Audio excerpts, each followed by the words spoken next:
శ్రీ మాత్రే నమః.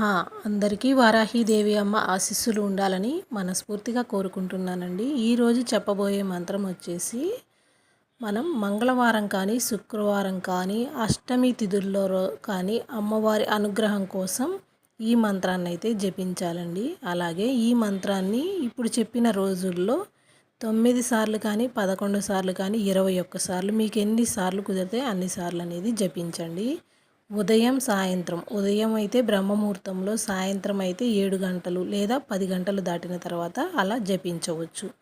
ఈ మంత్రాన్ని జపించడం వల్ల మనం ఊహించనటువంటి ధనాకర్షణ అనేది మనకి వస్తుందన్నమాట. ఆ మంత్రం వచ్చేసి స్క్రీన్పై స్క్రోల్ చేస్తూ చదివి వినిపిస్తానండి. ఓం ఐం గ్లౌం ప్లావిన్యై నమః. ఓం ఐం గ్లౌం ప్లావిన్యై నమః. చదవటం రాని వారు రాయటం ప్రయత్నించండి. స్వస్తి.